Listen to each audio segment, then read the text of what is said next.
maaf memaafkan, merasa puas apa yang ada, qanaah, wara, halus perkataan, tolong-menolong, peramah dan kurang mengharapkan dari orang. Cenderungnya sifat, ifah kepada bersangatan atau kemerosotan, maka menghasilkan sifat-sifat, loba, rakus, kurang malu, keji, boros, lengah, ria, merusak diri, gila, suka bergurau, mengambil muka, dengki, suka memaki, suka menghina diri pada orang-orang kaya, suka menghinakan orang-orang miskin dan sebagainya. Maka induk akhlak yang baik, inilah sifat-sifat keutamaan yang 4, yaitu, hikmah, keberanian, penjagaan diri, dan adil. Yang lain adalah cabangnya. Dan tiada yang sampai kepada kesempurnaan kelurusan pada sifat-sifat yang 4 ini, selain Rasulullah. Dan manusia-manusia yang lain sesudahnya, berlebih kurang, tentang dekat dan jauh daripadanya. Maka tiap-tiap orang yang mendekati Nabi pada akhlak tersebut, maka ia dekat dengan Allah Ta'ala, menurut kadar dekatnya dengan Rasulullah. Dan tiap-tiap orang yang mengumpulkan kesempurnaan akhlak-akhlak tersebut itu, berhak bahwa ia menjadi malaikat yang ditaati di antara makhluk, di mana semua makhluk itu kembali kepadanya. Dan mengikutinya dalam semua perbuatan. Dan siapa yang terlepas dari semua akhlak tersebut dan bersifat dengan lawannya, niscaya ia berhak untuk keluar dari semua negeri dan semua hamba Allah. Ia telah dekat dengan setan yang terkutuk, yang jauh dari hatlarat keajaiban Tuhan.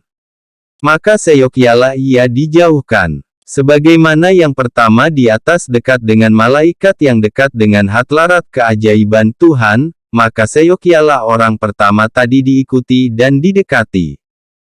Rasulullah tiada diutus, selain untuk menyempurnakan akhlak yang mulia, sebagaimana disabdakan oleh beliau sendiri. Al-Quran mengisyaratkan kepada akhlak-akhlak tersebut, mengenai sifat orang-orang mukmin. Allah Ta'ala berfirman, orang-orang yang sebenarnya beriman itu, hanyalah mereka yang percaya kepada Allah dan Rasul-Nya, kemudian mereka itu tiada pernah ragu-ragu dan mereka berjuang di jalan Allah dengan harta dan dirinya. Itulah orang-orang yang benar. Surat 49 Al-Hujurat ayat 15. Beriman kepada Allah dan Rasul-Nya, tanpa ragu, ialah kuatnya keyakinan. Dan itulah buah akal dan kesudahan hikmah. Berjuang dengan harta, ialah kemurahan hati, yang kembali kepada pengekangan kekuatan nafsu syahwat. Berjuang dengan jiwa diri, ialah syaja'ah keberanian, yang kembali kepada pemakaian kekuatan amarah, menurut ketentuan akal dan batas kelurusan. Allah Ta'ala telah menyifatkan para sahabat dengan firman-Nya, mereka bersikap keras terhadap orang-orang yang tiada beriman, bersifat kasih sayang antara sesama mereka. Surat 48 Al-Fat ayat 29, sebagai isyarat, bahwa sikap keras itu mempunyai tempat dan sikap kasih sayang pun mempunyai tempat. Maka tiadalah kesempurnaan pada kekerasan itu, dalam segala hal. Begitu pula tiada kesempurnaan pada kasih sayang itu, dalam segala hal. Inilah penjelasan arti akhlak, baik dan buruknya dan penjelasan sendi-sendi, buah dan cabang-cabangnya. Penjelasan tentang akhlak dapat berubah dengan jalan latihan riyadlah. Ketahuilah kiranya, bahwa sebahagian orang yang dikerasi oleh sifat tiada suka bekerja, maka beratlah ia berjuang, berlatih dan bekerja untuk mensucikan diri dan membersihkan akhlak. Dirinya tiada membolehkan, bahwa ia ada yang demikian. Karena kelengahannya, kekurangannya dan kekejian batinnya. Lalu ia mendakwakan, bahwa akhlak itu tiada tergambar dapat berubah. Karena sesungguhnya, tabiat karakter itu, tiada dapat berubah. Ia mengambil dalil dua perkara. Pertama, bahwa al-huluka, budi pekerti itu adalah bentuk batin, sebagaimana al-halku kejadian diri manusia itu bentuk zahir. Bentuk zahir tidak sanggup untuk dirubah. Maka orang pendek, tidak sanggup menjadikan dirinya menjadi orang tinggi. Dan orang tinggi tidak sanggup menjadikan dirinya menjadi orang pendek. Orang yang jelek mukanya tidak sanggup membuat mukanya menjadi cantik. Maka begitu pula keburukan batin itu, berlaku seperti itu. Kedua, mereka berkata, bahwa kebagusan akhlak itu, dengan mencegah nafsu syahwat dan marah. Dan kami telah mencoba yang demikian, dengan perjuangan mujahadah pada masa yang panjang. Dan kami mengetahui, bahwa yang demikian itu termasuk yang dikehendaki oleh insting, naluri, dan tabiat manusia. Hal itu tiada sekali-kali terputus hilang daripada manusia. Dari itu, mengusahakannya adalah membuang-buang waktu tanpa ada faedah. Maka yang dicari itu, ialah, membuang palingan hati kepada keuntungan duniawi yang secara datangnya.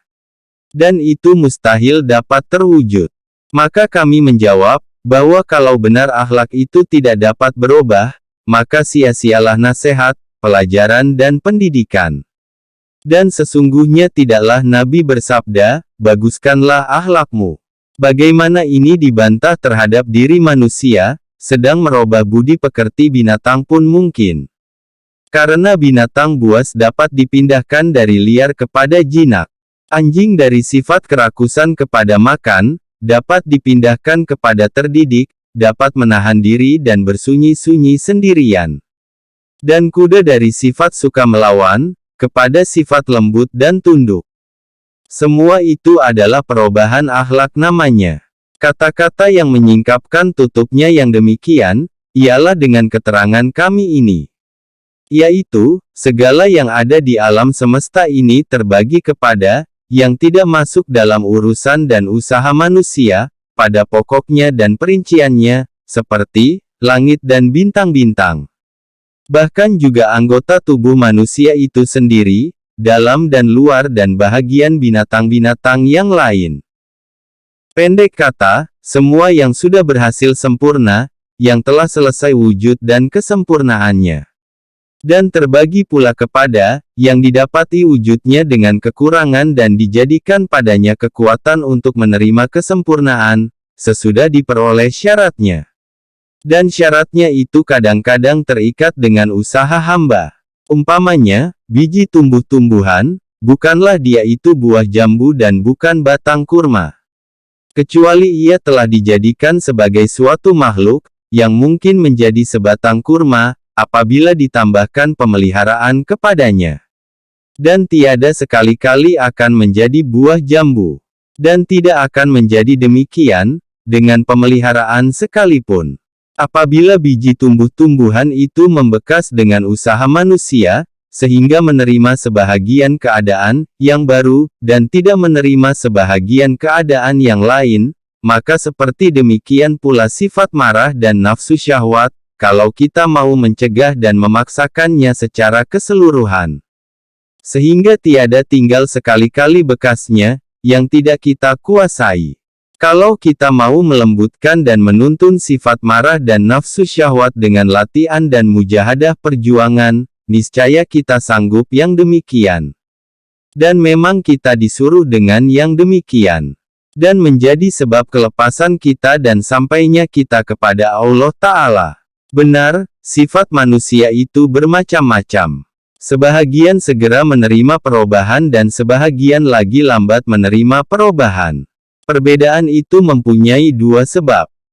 Pertama, kuatnya garizah naluri tentang asalnya tabiat itu. Dan memanjangnya masa adanya. Sesungguhnya kekuatan nafsu syahwat, marah dan takabur itu ada pada manusia. Tetapi yang paling sukar dan yang paling menentang perubahan, ialah kekuatan nafsu syahwat. Sesungguhnya nafsu syahwat itu paling dahulu adanya. Karena anak kecil pada permulaan fitrah kejadiannya, sudah dijadikan baginya nafsu keinginan.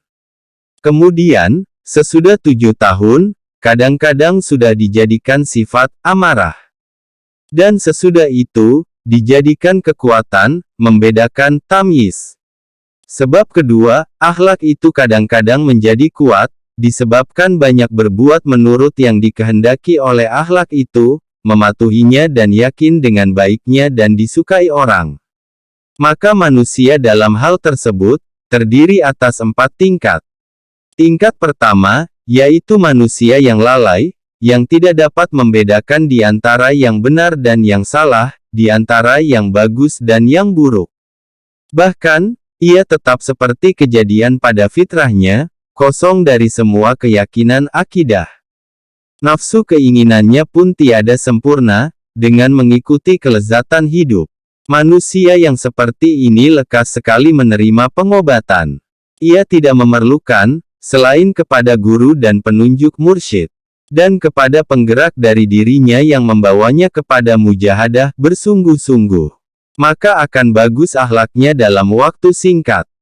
Tingkat kedua, bahwa ia mengetahui buruknya yang buruk. Tetapi ia tiada membiasakan mengerjakan amal saleh. Bahkan selalu ia dihiasi dengan perbuatan jahat. Lalu ia bergelimang mengikuti nafsu syahwatnya dan berpaling dari pikiran yang betul. Karena telah dikuasai oleh nafsu keinginan. Tetapi ia tahu akan keteledorannya dalam perbuatannya.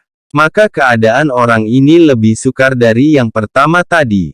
Karena telah berlipat ganda tugas terhadap dirinya. Sebab ia harus mencabut mula-mula apa yang telah melekat pada dirinya, dari banyaknya membiasakan perbuatan merusak. Dan yang penghabisan, bahwa ia menanam pada dirinya sifat membiasakan perbuatan baik. Tetapi, secara keseluruhan, ia adalah tempat yang menerima latihan riyadlah. Kalau ia bangun untuk riyadlah, latihan itu dengan sungguh-sungguh, terus-menerus dan berketetapan hati. Tingkat ketiga, bahwa ia meyakini tentang akhlak yang keji itu, bahwa akhlak yang keji itulah yang wajib dipakai, lagi baik. Bahwa itulah yang benar dan yang bagus. Ia terdidik di atas sifat yang keji itu. Orang yang seperti ini, hampir-hampir tidak dapat mengobatinya. Dan tidak dapat diharap akan baiknya, kecuali jarang sekali. Yang demikian itu, karena berlipat gandanya sebab-sebab kesesatannya. Tingkat keempat, bahwa ia serta pertumbuhannya pada pikiran yang salah dan terdidiknya di atas perbuatan yang demikian, ia melihat keutamaan itu pada banyaknya kejahatan dan merusakkan diri. Ia membanggakan diri dengan perbuatan yang demikian. Ia menyangka, bahwa dengan demikian pangkatnya terangkat tinggi. Inilah tingkat yang paling sukar. Orang yang seperti ini dikatakan, sukarlah melatih orang tua dan termasuk penyiksaan mendidik orang dungu. Yang pertama dari mereka tadi adalah orang bodoh saja. Yang kedua, orang bodoh dan sesat. Yang ketiga, bodoh, sesat dan fasik. Dan yang keempat, bodoh, sesat, fasik dan jahat. Adapun hayalan yang lain, yang mereka ambil menjadi dalil, ialah kata mereka, bahwa manusia selama ia hidup, tidaklah terputus daripadanya nafsu keinginan, amarah, cinta dunia dan akhlak-akhlak lainnya. Maka ini adalah salah, yang menjadi pegangan bagi suatu golongan. Mereka menyangka, bahwa yang dimaksud dengan mujahadah bersungguh-sungguh ialah mencegah dan menyapu sifat-sifat tersebut secara keseluruhan. Amat jauh yang demikian. Sesungguhnya nafsu syahwat itu dijadikan karena ada faedahnya, yaitu penting dalam tabiat manusia. Kalau putuslah nafsu keinginan makan, tentu manusia itu binasa. Kalau putuslah syahwat bersetubuh, niscaya putuslah keturunan. Kalau hilanglah sifat kemarahan secara keseluruhan, niscaya manusia tidak akan mempertahankan dirinya daripada yang membinasakannya. Dan binasalah dia. Manakala pokok nafsu syahwat masih ada, maka tidak mustahil kecintaan kepada harta pun tetap ada, yang menyampaikannya kepada nafsu syahwat. Sehingga yang demikian, membawanya untuk menahan harta. Dan yang dicari bukanlah menjauhkan yang demikian secara keseluruhan. Tetapi yang dicari, ialah mengembalikannya kepada kelurusan, yang sedang, yaitu, yang di tengah-tengah, antara bersangatan dan berkekurangan. Dan yang dicari pada sifat amarah, ialah bagusnya menahan diri. Yang demikian, ialah, bahwa ia terlepas dari tahawur, berani membabi buta, dan jubun pengecut. Pendek kata, bahwa ia kuat pada dirinya. Dan beserta kekuatan itu, ia patuh kepada akalnya. Karena demikianlah Allah Ta'ala berfirman, mereka bersikap teguh dan kuat terhadap orang-orang tidak beriman, bersifat kasih sayang antara sesama mereka. Surat 48 Al-Fat ayat 29. Allah Ta'ala menyifatkan mereka dengan teguh dan kuat keras atau syiddah. Sesungguhnya kekerasan itu timbul dari amarah. Kalau lenyaplah amarah, niscaya lenyaplah jihad perjuangan. Bagaimana maka timbul maksud mencabut nafsu syahwat dan amarah secara keseluruhan. Sedang nabi-nabi alaihissalam tiada terlepas dari sifat-sifat itu. Karena Nabi bersabda, sesungguhnya aku adalah manusia. Aku marah, sebagaimana manusia lain marah. Adalah Nabi apabila berkata-kata, di mana di hadapannya ada sesuatu yang tiada disukainya, niscaya beliau marah. Sehingga merahlah kedua pipinya. Tetapi beliau tiada mengatakan, selain yang benar. Adalah Nabi kemarahannya tiada mengeluarkannya dari kebenaran. Allah Ta'ala berfirman, dan yang sanggup menahan marahnya serta orang-orang yang memaafkan kesalahan orang lain. Surat 3 Ali, Imran ayat 134. Tuhan tiada berfirman, orang-orang yang tiada marah. Tetapi, yang sanggup menahan marahnya. Kemarahan dan nafsu keinginan itu dikembalikan kepada batas kelurusan, di mana masing-masing yang dua tadi, tidak memaksakan akal dan tidak mengalahkan akal. Tetapi akallah yang mengekang keduanya. Dan yang menang terhadap sifat marah nafsu keinginan itu, merupakan suatu kemungkinan. Itulah yang dimaksudkan dengan pengobatan akhlak. Kadang-kadang nafsu keinginan itu menguasai manusia, di mana akalnya tidak kuat menolaknya daripada terhamparnya kepada perbuatan-perbuatan keji. Dan dengan latihan riyadlah, nafsu keinginan itu dapat kembali kepada kelurusan. Maka menunjukkan, bahwa demikian itu mungkin. Percobaan dan penyaksian itu menunjukkan kepada yang demikian, sebagai suatu bukti yang tidak diragukan lagi. Yang menunjukkan, bahwa yang dicari, ialah, akhlak yang di tengah-tengah, bukan dua tepinya, ialah, bahwa kemurahan itu akhlak yang terpuji pada agama. Kemurahan itu di tengah-tengah di antara dua pinggirnya, boros dan kikir. Allah Ta'ala memuji kemurahan, dengan firman-Nya, dan mereka itu, apabila membelanjakan hartanya, tiada melampaui batas dan tiada pula bersifat kikir, tetapi pertengahan antara keduanya. Surat 25 Al-Furqan ayat 67. Dan firman Allah Ta'ala, dan janganlah engkau jadikan tangan engkau terbelenggu ke kuduk dan jangan pula engkau kembangkan seluas-luasnya. Surat 17 Al-Isra, ayat 29. Begitu pula, yang dicari mengenai keinginan makan, ialah kelurusan, tiada rakus dan membeku tidak ingin apa-apa. Allah Ta'ala berfirman, dan makanlah dan minumlah dan jangan melampaui batas. Sesungguhnya Allah tiada menyukai orang-orang yang melampaui batas. Surat 7 Al-A'raf ayat 31.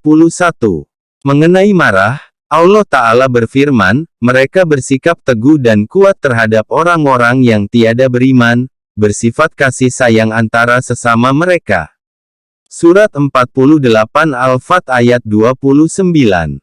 Nabi bersabda, pekerjaan yang terbaik, ialah yang di tengah-tengah sedang. Ini mempunyai rahasia dan pentahkikan. Yaitu, bahwa, kebahagiaan itu bergantung dengan keselamatan hati, dari penghalang-penghalang alam ini. Allah Ta'ala berfirman, orang yang beruntung, ialah orang yang datang kepada Allah, dengan hati yang bersih. Surat 26 Asy-Syu'ara, ayat 89. Kikir itu sebagian dari penghalang-penghalang dunia. Dan boros juga termasuk sebagian dari penghalang dunia. Syarat hati itu, bahwa ia bersih dari kikir dan boros. Artinya, ia tidak berpaling kepada harta, dan tidak loba membelanjai dan menahaninya. Orang yang loba membelanjainya, terjurus hatinya kepada membelanjainya, sebagaimana orang loba menahaninya, terjurus hatinya kepada menahaninya. Maka kesempurnaan hati, adalah bersih dari kedua sifat tersebut semuanya. Apabila tidak ada yang demikian itu di dunia ini, niscaya kita cari yang lebih menyerupai dengan tidak adanya kedua sifat tersebut dan jauh daripada kedua tepinya. Yaitu, di tengah-tengah. Air biasa Al-Fatir itu, tiada panas dan tiada dingin. Tetapi di tengah-tengah, antara panas dan dingin. Seakan-akan air biasa itu terlepas dari dua sifat tersebut. Maka begitu pula, As-Saka, bersifat pemurah itu, di antara sifat boros dan sifat kikir.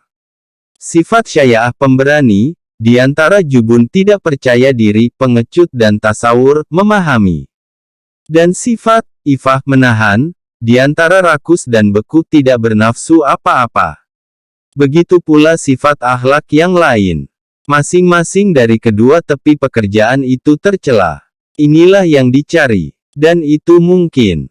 Benar, bagi guru yang menunjukkan jalan kepada muridnya, harus mencela sifat marah dengan tegas dan mencela sifat menahan harta kikir dengan tegas. Dan tidak memberi kesempatan sedikit pun daripadanya kepada murid itu. Karena kalau diberinya kesempatan walaupun sedikit saja, niscaya murid itu mengambil yang demikian, menjadi alasan untuk meneruskan kekikirannya dan kemarahannya. Dan ia menyangka, bahwa yang demikian itu kadar yang diperbolehkan.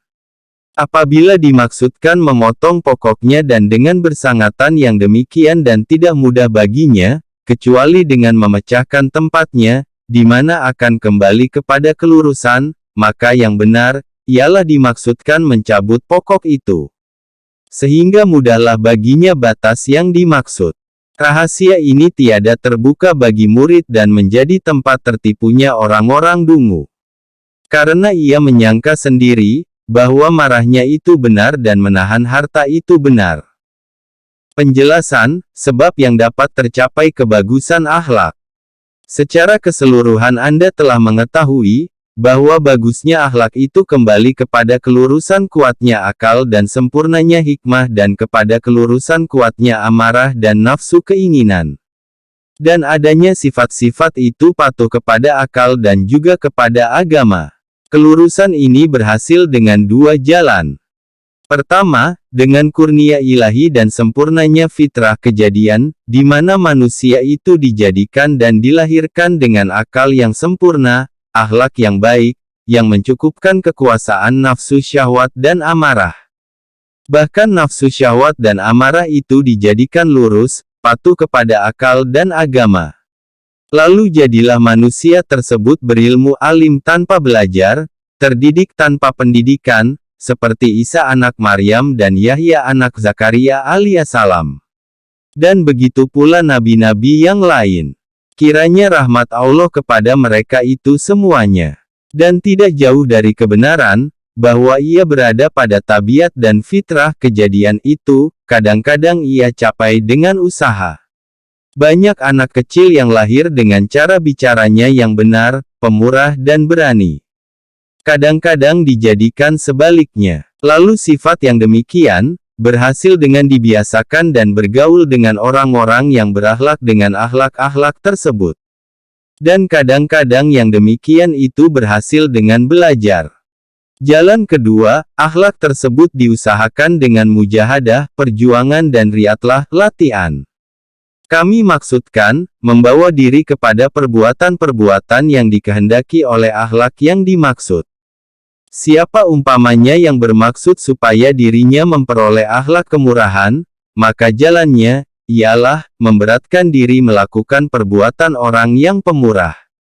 Yaitu, memberikan harta. Lalu ia senantiasa menuntutkan dirinya dan membiasakannya, memperjuangkan dirinya pada yang demikian. Sehingga sifat tersebut menjadi tabiatnya. Mudah ia melakukannya, lalu ia menjadi seorang pemurah. Begitu pula, siapa yang ingin berhasil untuk dirinya akhlak tawadu, rendah hati, tidak menyombong. Dan selama ini sifat takabur sudah berkuasa, banyak pada dirinya. Maka jalannya, ialah membiasakan diri dalam waktu yang cukup lama, kepada perbuatan orang-orang yang rendah hati. Memperjuangkan dirinya dan memaksakannya, sehingga akhlak tersebut menjadi akhlaknya dan tabiatnya. Lalu mudahlah dilaksanakannya. Semua akhlak yang terpuji pada agama itu dapat berhasil dengan jalan tersebut.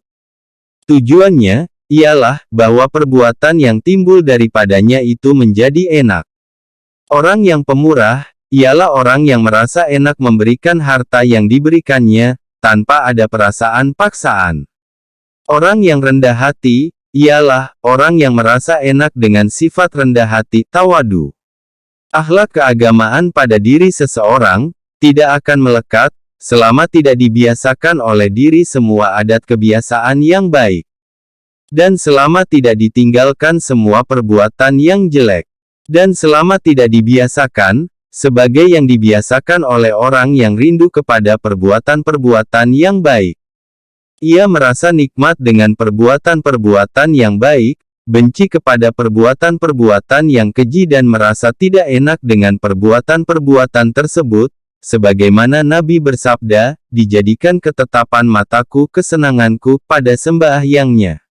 Manakala adalah ibadah dan meninggalkan yang terlarang itu dengan perasaan tidak senang dan merasa berat, maka itu adalah kekurangan. Dan kesempurnaan kebahagiaan tidak akan tercapai dengan demikian. Benar, rajin beribadah dan meninggalkan yang terlarang dengan perjuangan, mujahadah, itu baik. Akan tetapi baiknya itu dibandingkan kepada meninggalkannya, tidak dengan dibandingkan kepada mengerjakannya dengan ketaatan penuh kepatuhan. Karena itulah, Allah Ta'ala berfirman, sesungguhnya salat itu berat, selain bagi orang-orang yang tunduk hatinya khusyuk kepada Allah.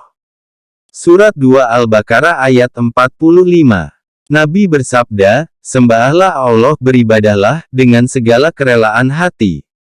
Jikalau engkau tidak sanggup, maka dengan bersabar di atas apa yang tiada engkau sukai itu, banyak kebajikannya.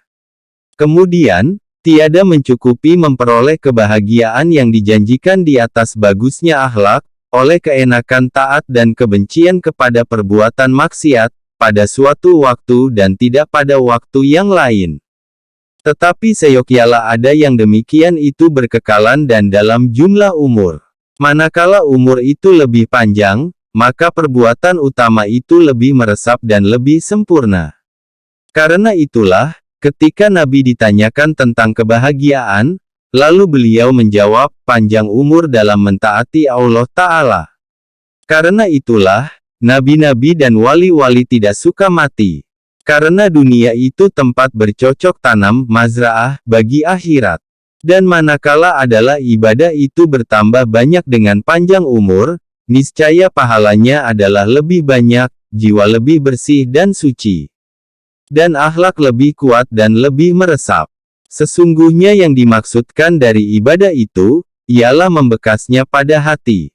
Dan membekasnya itu menjadi lebih kuat, dengan banyaknya membiasakan muwadabah pada ibadah. Dan tujuan akhlak ini, ialah terputusnya kecintaan dunia dari diri. Dan meresaplah padanya kecintaan kepada Allah Ta'ala. Maka tiada suatu pun yang paling dicintainya, selain ingin bertemu dengan Allah Azza wa Jalla. Ia tiada menggunakan semua hartanya, selain pada jalan yang menyampaikannya kepada Allah. Amarah dan nafsu syahwatnya itu termasuk yang diberikan kepadanya. Maka tidak dipergunakannya, selain pada jalan yang menyampaikannya kepada Allah Ta'ala. Yang demikian itu, ialah dengan ditimbang menurut timbangan agama dan akal. Kemudian, ia bergembira sesudah itu dan merasa enak. Dan tiada seyogyanya bahwa kesudahan salat itu jauh dari batas, yang menjadi ia ketetapan matanya kesenangannya. Dan kesudahan semua ibadah itu enak penuh kelezatan. Sesungguhnya adat kebiasaan itu menghendaki pada diri seseorang akan keajaiban-keajaiban, yang lebih ganjil dari itu. Kita melihat raja-raja dan orang-orang yang hidup dalam kesenangan, selalu dalam kegundahan hati. Dan kita melihat penjudi yang sudah failit, kadang-kadang lebih banyak kegembiraan dan kelezatan dengan judinya dan apa yang padanya, akan hal yang rasanya beratlah kegembiraan manusia dengan tanpa judi. Sedang judi itu kadang-kadang menghabiskan hartanya, menghancurkan rumah tangganya dan membuatnya failit tiada mempunyai harta lagi. Dalam pada itu, ia menyukai judi dan merasa enak dengan judi itu. Sebabnya yang demikian, karena lamanya ia bermain judi dan menggunakan dirinya kepada judi pada masa yang panjang. Begitu pula, orang yang suka bermain-main di hamam tempat permandian umum.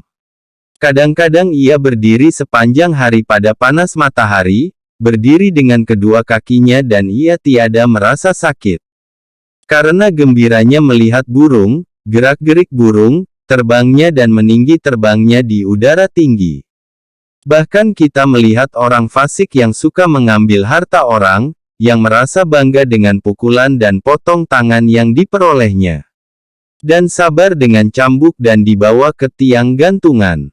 Dalam pada itu, ia membanggakan diri dan dengan kuat sabarnya di atas yang demikian. Sehingga ia melihat yang demikian itu, merupakan suatu kebanggaan bagi dirinya.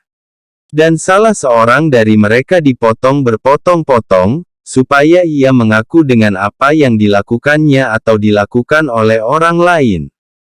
Maka ia terus-menerus tiada mau mengaku dan tiada menghiraukan dengan siksaan-siksaan. Karena kegembiraan, lantaran dipandangnya yang demikian itu suatu kesempurnaan, keberanian dan kejantanan. Lalu segala hal ihwalnya serta larangan yang ada padanya, menjadi kesenangannya dan sebab kebanggaannya. Bahkan tiada hal yang lebih keji dan buruk, dari halnya laki-laki yang membuat dirinya serupa dengan wanita, tentang mencabut bulu, mencat muka dan bergaul dengan wanita-wanita. Lalu Anda melihat laki-laki yang menyerupakan diri dengan wanita itu, bergembira dengan keadaannya yang demikian dan merasa bangga dengan kesempurnaannya, dapat membuat dirinya seperti wanita tahanuts. Ia merasa bangga bersama laki-laki lain yang seperti itu. Sehingga berlakulah kesombongan dan kebanggaan itu, di antara tukang-tukang bekam dan tukang-tukang sapu, sebagaimana berlakunya di antara raja-raja dan ulama-ulama. Semua itu natijah hasil dari kebiasaan dan kerajinan di atas suatu jalan, yang terus-menerus, pada masa yang panjang. Dan yang demikian dapat dipersaksikan pada orang-orang yang sama-sama bercampur gaul dan dalam bidang pengetahuan. Apabila diri, disebabkan adat kebiasaan, merasa enak dengan yang salah, cenderung kepada yang salah dan kepada perbuatan keji, maka bagaimana pula ia tidak merasa enak kepada kebenaran, jikalau ia dikembalikan kepada kebenaran, pada sewaktu-waktu dan diharuskan rajin mengerjakannya. Bahkan kecenderungan diri kepada hal-hal yang keji itu, adalah di luar dari tabiat manusia, yang menyerupai kecenderungan kepada memakan tanah. Kadang-kadang yang demikian telah banyak terjadi pada sebahagian manusia, disebabkan oleh adat kebiasaan. Adapun kecenderungannya kepada hikmah, kepada kecintaan kepada Allah Ta'ala, kepada marifah pengenalan dan beribadah kepadanya, maka adalah seperti kecenderungan kepada makanan dan minuman. Itu adalah dikehendaki oleh tabiat hati manusia. Itu adalah urusan ketuhanan amrun rabbaniyun. Kecenderungan kepada yang dikehendaki oleh nafsu syahwat, adalah asing dari diri manusia dan hal yang datang kepada tabiat manusia. Sesungguhnya makanan hati itu hikmah, marifah mengenal dan kecintaan kepada Allah Azza wa Jalla. Tetapi hati itu berpaling dari kehendak tabiatnya, karena penyakit yang hinggap padanya, sebagaimana kadang-kadang penyakit itu hinggap pada maidah perut besar. Lalu tiada ingin makan dan minum. Sedang makan dan minum itu sebab untuk hidupnya. Maka tiap-tiap hati yang cenderung kepada mencintai sesuatu, selain Allah Ta'ala, niscaya ia tidak terlepas dari penyakit, menurut kadar kecenderungannya. Kecuali apabila yang paling dicintainya itu, karena menolongnya kepada mencintai Allah Ta'ala dan agamanya. Maka ketika itu, Tidaklah yang demikian menunjukkan kepada sakit. Jadi, dengan ini Anda dapat mengetahui dengan pasti bahwa budi pekerti yang baik ini mungkin diusahakan dengan latihan riyadhah. Yaitu, pada permulaannya, segala perbuatan yang timbul daripadanya dilaksanakan dengan perasaan berat. Supaya pada kesudahannya menjadi tabiat dapat dilaksanakan dengan mudah, jika sudah menjadi kebiasaan. Ini adalah di antara hal-hal yang mengherankan dalam hubungan di antara hati dan anggota badan, yakni jiwa dan badan manusia. Semua sifat yang timbul pada hati itu melimpah bekasnya pada anggota badan. Sehingga sudah pasti mustahil lagi anggota badan itu bergerak selain bersesuaian dengan jiwa. Semua perbuatan yang berlaku pada anggota badan, maka bekasnya naik kepada hati. Dan urusan itu berputar pada hati. Hal itu dapat diketahui dengan contoh, yaitu, bahwa siapa yang ingin supaya kepintaran menulis menjadi sifat kejiwaannya, sehingga ia menjadi penulis dengan tabiat dirinya, maka tiada jalan lain, kecuali bahwa ia melaksanakan dengan anggota tangan, apa yang dilaksanakan oleh seorang penulis yang pintar. Ia harus membiasakan yang demikian pada masa yang panjang, meniru tulisan yang cantik. Pekerjaan si penulis ialah tulisan yang cantik. Lalu ia menyerupai dengan si penulis itu, dengan perasaan berat. Kemudian, selalu ia membiasakan demikian, sehingga menjadi suatu sifat yang meresap pada dirinya. Maka timbullah padanya, pada akhirnya, tulisan yang cantik, secara tabiat kebiasaannya dengan mudah, sebagaimana timbulnya pada permulaan dahulu dengan perasaan berat. Maka adalah tulisan cantik itu, yang menjadikan tulisannya cantik. Akan tetapi yang pertama dahulu dengan perasaan berat.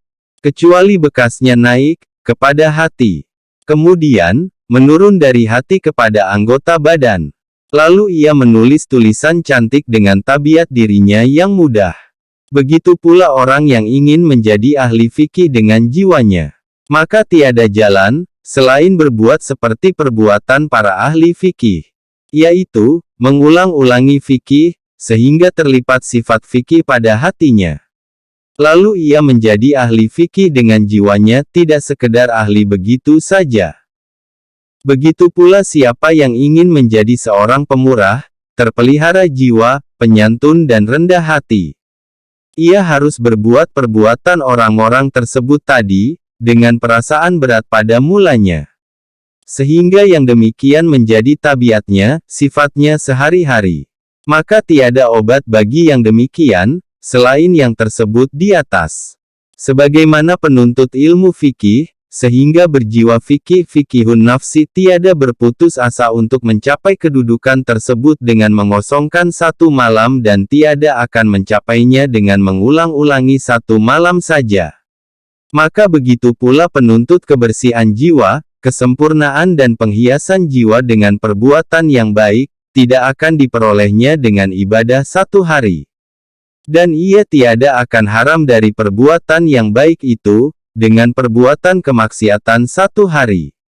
Itulah maksudnya perkataan kami, bahwa suatu dosa besar tiada akan mewajibkan kedurhakaan untuk selama-lamanya. Tetapi tiada berbuat satu hari, membawa akibat sebanyak tiada berbuat itu. Kemudian, dari sedikit ke sedikit membawa pula, sehingga jiwa itu suka malas dan dengan sendirinya tiada memperhatikan hasil lagi. Lalu hilanglah fadlilat fikih, keutamaan fikih. Begitu pula, perbuatan-perbuatan maksiat yang kecil-kecil. Sebahagian daripadanya menghela kepada sebahagian lainnya. Sehingga pokok kebahagiaan itu lenyap, disebabkan runtuhnya pokok iman pada kesudahannya, al-Hatimah. Sebagaimana mengulang-ulangi satu malam, tiada membekasnya pada jiwa fikihnya, tetapi jiwa fikih itu lahir sedikit demi sedikit, secara berangsur-angsur, seperti tumbuhnya badan dan tingginya tubuh, maka seperti itu pula, taat yang sekali tiada terasa membekasnya pada pembersihan jiwa dan pensuciannya pada waktu itu juga.